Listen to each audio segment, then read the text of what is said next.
শুক্রবার রাজ্যে দেশের সুপ্রিম কোর্টের প্রধান বিচারপতি DY চন্দ্রচূড় আসছেন। এদিন তার অনেকগুলো প্রোগ্রাম আছে, তার মধ্যে টাউন হলে হাইকোর্টের বারের 200 বছর পূর্তি উপলক্ষে একটি বিশেষ অনুষ্ঠান হবে এবং সেখানে আরও 2জন বিচারপতি উপস্থিত থাকবেন। এছাড়া শনিবার বাইপাসে থাকে, আপনারা জানেন,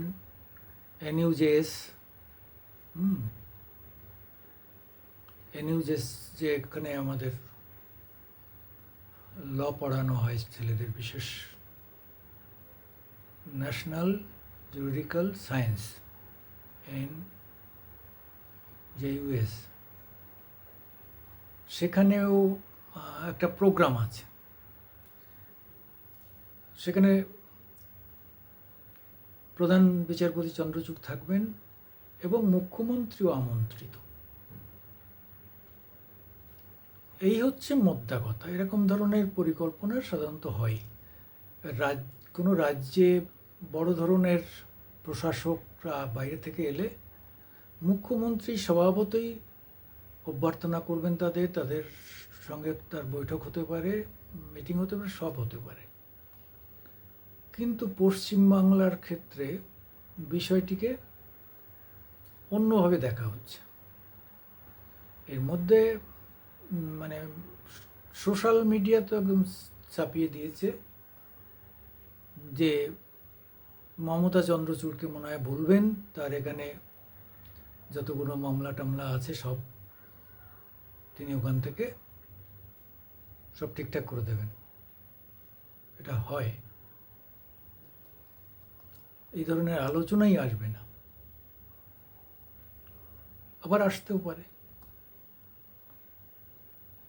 যে রাজ্যে, যে দেশে, রাজ্যে কেন, যে দেশে সুপ্রিম কোর্টকেও রিশপতের ব্যাপারে অভিযুক্ত করা হয়, কারা করেন? হাইকোর্টের, সুপ্রিম কোর্টের লয়াররাই করেন, অ্যাডভোকেটরাই করেন।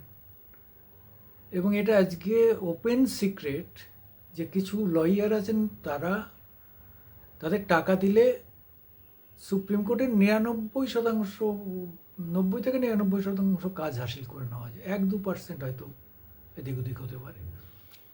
তাহলে টাকা দিলে সেই বিশেষ উকিলদের ধরলে যদি সব অর্ডার পাওয়া যায়, তাহলে তো ডাল মে কুছ কালা হয়। আমরা বলছি না যে পুরো ডালটাই কালা, ডালটা কালো বলছি না, কিন্তু ডালে কিছু কালো জিনিস আছে। একবার এটা ইউটিউবে দেখছিলাম, কি দুঃসাহসের সঙ্গে তারা বলছিল যে একজন উকিল, সুপ্রিম কোর্টের উকিল, কোনো একটা নির্দিষ্ট কেসে বলেছিলেন যে 8 কোটি টাকার লেনদেন হয়েছে। এখন উকিলরা বললে সহজে তাদের বিরুদ্ধে মামলা করে না, কিন্তু সাধারণ মানুষ বললে বা মিডিয়া কোনো প্রমাণ ছাড়া বললে তার বিরুদ্ধে মামলা হয়ে যাবে। কিন্তু তারা নির্দিষ্ট উকিলের নাম করে বলেছিলেন যে তিনি প্রকাশ্যে এই অভিযোগটা এনেছিলেন। 8 কোটি টাকা, আর এই বাপরে!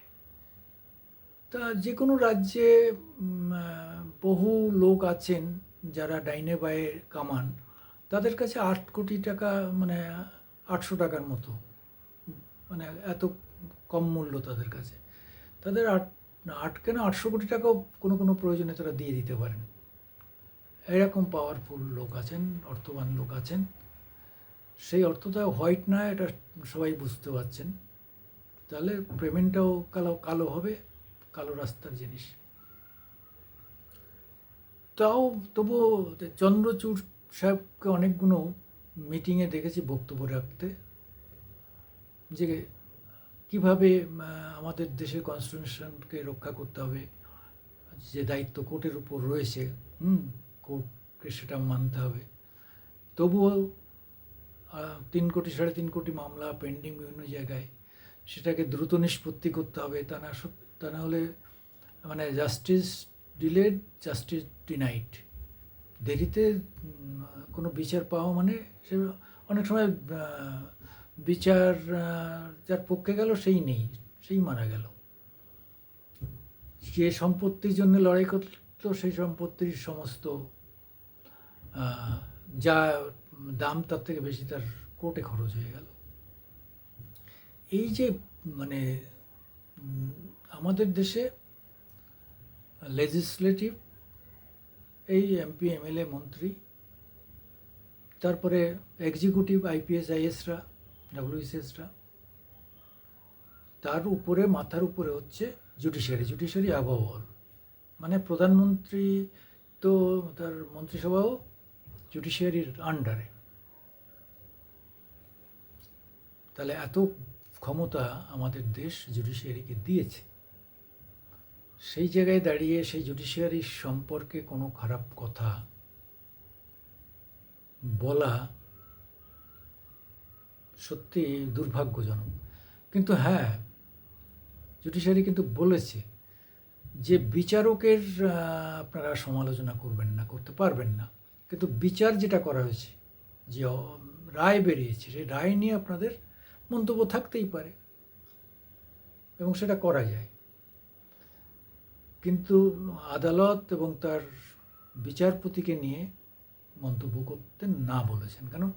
সেটা যখন শুরু হবে তখন কেউ আর বিচার করতে পারবেন না। তাহলে আর জাজ খুঁজে পাওয়া যাবে না, বিচারপতি খুঁজে পাওয়া যাবে না, তারা বিচারে আসবেনই না। একটা শুনলেন তো, কেজরিওয়ালের বেল দিয়ে দিলেন একজন সাব জজ।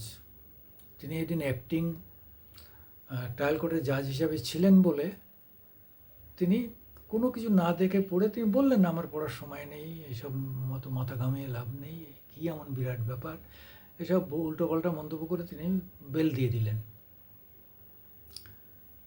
যা হোক, তারপর দিন সকালে দৌড়াদৌড়ি করে হাইকোর্ট থেকে সেই বেল ক্যান্সেল করে আবার কেজরিওয়ালকে ভিতরে নেওয়া হলো। এখন এই যে ভদ্রমহিলা করেছেন, তিনি কি আবেগে করেছেন? করতে পারেন, না বুঝে করেছেন, আইনটা হয়তো অতটা তিনি জানেন না, সেটাও করতে পারেন, অথবা রিশপত অর্থাৎ টাকার বিনিময়ে করতে পারেন। মানে 3টে সম্ভাবনা আছে। এখন যেটা যে কেউ ভাবতেই পারে। কিন্তু উনি যদি জামিনটা না দিতেন তাহলে এই প্রশ্নগুলো আসতো না। কিন্তু এটাও ঠিক, যে মামলায় তিনি তার তো দেখতে হবে এই মামলায় মূল আসামি যে, তাকে তুমি 3 মাসে ছেড়ে দিলে, আর যারা 2.5 বছর সিসোদিয়া, এই মুখ্যমন্ত্রীর আন্ডারের মন্ত্রী মনীষ সিসোদিয়া প্রায় 2.5 বছর জেল খেটে বেরিয়েছে।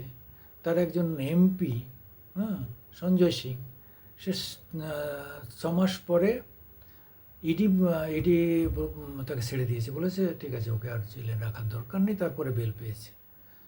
মানে যারা প্রসিকিউশন বিভাগ তারা ছেড়ে দিয়েছে বলেই জাজ বেল দিয়েছে, তা না হলে বেল পেত না।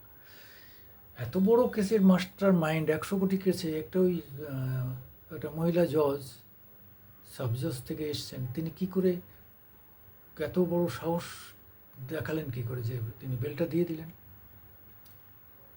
এবার তার ক্যারিয়ার নিয়ে টানাটানি হবে কি হবে না, ক্যারিয়ার খারাপ হবে ভালো হবে সে প্রশ্ন তো পরে, কিন্তু তিনি কাজটা তো করলেন। এখন এই কাজের জন্যে তাকে কথা শুনতেই হবে, যতই যাই হোক না কেন। যাই হোক, আমাদের কি হবে? 27,000 শিক্ষক নিয়োগ কি হবে? বিভিন্ন জায়গায় বেআইনি লেনদেনের যে সমস্ত কেস কাছারি রয়েছে, পুরসভা থেকে আরম্ভ করে বিভিন্ন, এইগুলোর কি হবে? ফলে এইগুলোর সঙ্গে এই মুখ্যমন্ত্রী আর প্রধান বিচারপতিকে জড়িয়ে এইসব কথা বলে খুব একটা লাভ হবে বলে মনে হয় না। আমি সুকুমার দেবনাথ, মামাটি মানুষ ইউটিউব নিয়ে আপনাদের সামনে আসি। দরকার হলে একটু সাপোর্ট দেবেন আমাদের প্লিজ, শেয়ার করবেন, লাইকস দেবেন এবং আমাদের সাবস্ক্রাইব করবেন। নমস্কার।